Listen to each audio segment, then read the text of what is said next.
Fake ಐಡಿಯಿಂದ Renukaswamy ಚಿತ್ರದುರ್ಗದವನು ಅನ್ನೋ ಮಾಹಿತಿಯನ್ನು ತಿಳಿತು. ಹಾಗಾದ್ರೆ ಆ ಮಾಹಿತಿ ಕೊಟ್ಟವರು ಯಾರು? ಚಿತ್ರದುರ್ಗದವನು ಅಂತ ಗೊತ್ತಾದ ಮೇಲೆ ರಾಘವೇಂದ್ರ ಅವರಿಗೆ ಈ ಬಗ್ಗೆ ದರ್ಶನ್ ಮಾಹಿತಿಯನ್ನ ನೀಡ್ತಾರೆ. ರಾಘವೇಂದ್ರ ಯಾರು ಹಾಗಾದ್ರೆ? ಚಿತ್ರದುರ್ಗದ ದರ್ಶನ್ ಅಭಿಮಾನಿ ಬಳಗದ ಜಿಲ್ಲಾಧ್ಯಕ್ಷ ಅಂತ.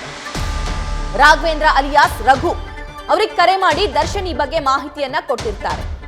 ಕಳೆದ ಮಂಗಳವಾರ ರೇಣುಕಾಸ್ವಾಮಿ ಅವರನ್ನ, ಅಂದ್ರೆ ಕಳೆದ ವಾರ ಮಂಗಳವಾರ ರೇಣುಕಾಸ್ವಾಮಿಯನ್ನ ಭೇಟಿ ಮಾಡಿದ್ರಂತೆ ರಘು.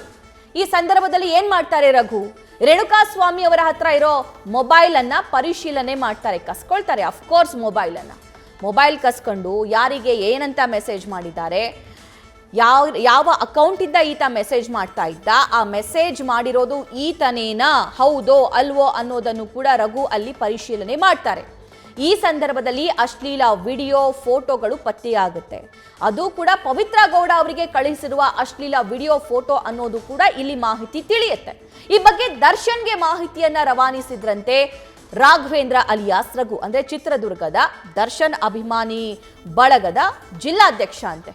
ನೀವು ಫೋಟೋವನ್ನು ಕೂಡ ಗಮನಿಸ್ತಾ ಇದ್ದೀರಿ.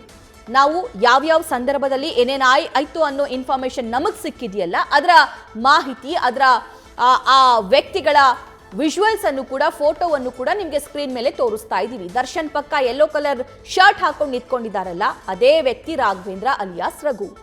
ಈ ವ್ಯಕ್ತಿ ಚಿತ್ರದುರ್ಗದವನು. ಈ ವ್ಯಕ್ತಿಗೆ ದರ್ಶನ್ ಕಾಲ್ ಮಾಡಿ ಈ ತರ ಫೇಕ್ ಐಡಿ ಮೂಲಕ ಮೆಸೇಜ್ ಬರ್ತಿದೆ, ಈತ ಯಾರಂತ ಹುಡುಕು ಅಂತ ಹೇಳ್ತಾರೆ. ಸೊ ಆಗ ರೇಣುಕಾಸ್ವಾಮಿಯ ಬಗ್ಗೆ ಮಾಹಿತಿಯನ್ನ ರಾಘವೇಂದ್ರ ಕಲೆ ಹಾಕ್ತಾರೆ. ಕಳೆದ ವಾರ ಮಂಗಳವಾರ ರೇಣುಕಾಸ್ವಾಮಿ ಎಲ್ಲಿದ್ದಾನೆ ಅನ್ನೋದನ್ನ ಪತ್ತೆ ಹಚ್ಚಿದಂತಹ ಈ ವ್ಯಕ್ತಿ ರೇಣುಕಾಸ್ವಾಮಿ ಇದ್ದಂತಹ ಸ್ಥಳಕ್ಕೆ ಹೋಗ್ತಾನೆ. ರೇಣುಕಾಸ್ವಾಮಿಯ ಮೊಬೈಲ್ ಅನ್ನ ಪರಿಶೀಲನೆ ಮಾಡ್ತಾನೆ. ರೇಣುಕಾಸ್ವಾಮಿ ಯಾರಿಗೆಲ್ಲ ಮೆಸೇಜ್ ಕಳುಹಿಸಿದ್ದ ಅನ್ನೋದನ್ನ ಪರಿಶೀಲನೆ ಮಾಡ್ತಾನೆ.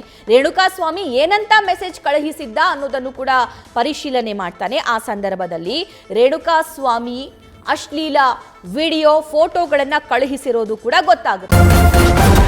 ನ್ಯೂಸ್ ಫಸ್ಟ್ ನಿರ್ಭೀತಿಯಿಂದ ನಿಮ್ಮ ಪರವಾಗಿ.